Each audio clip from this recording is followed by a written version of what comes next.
ক্রিকেটারদের পারিশ্রমিক নিয়ে বিপিএল ফ্র্যাঞ্চাইজির ৯-৬ নতুন কিছু নয়, এবারও যে তেমন কিছু হবে তার একটা ধারণা পাওয়া গিয়েছিল আগেই।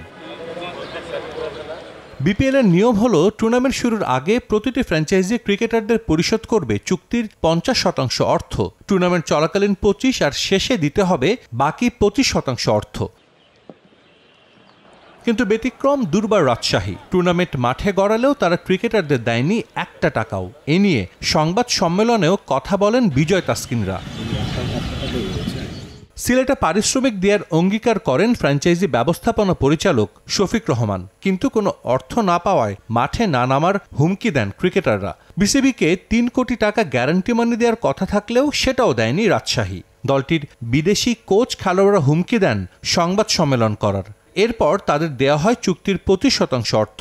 স্থানীয় ক্রিকেটারদেরও ২৫% অর্থের চেক দেয়া হয়, তবে সেই চেক বাউন্স করে, যার কারণে বুধবারের নির্ধারিত অনুশীলন বর্জন করেন ক্রিকেটাররা। বৃহস্পতিবারের মধ্যে চুক্তির ৫০% অর্থ না পেলে পরবর্তী ম্যাচে মাঠে না নামার সিদ্ধান্ত নেন ক্রিকেটাররা। সময় সংবাদে যা নিশ্চিত করেছেন দলটির একজন সদস্য।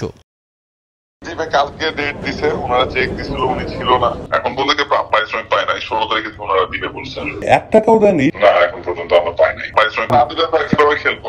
টাকা যদি না পাই তাহলে কি বলেন?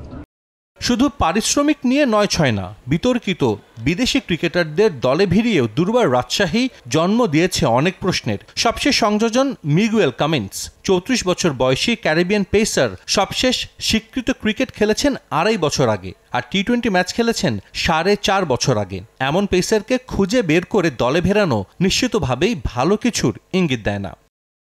সাজিদ মুস্তাহিদ, সময় সংবাদ।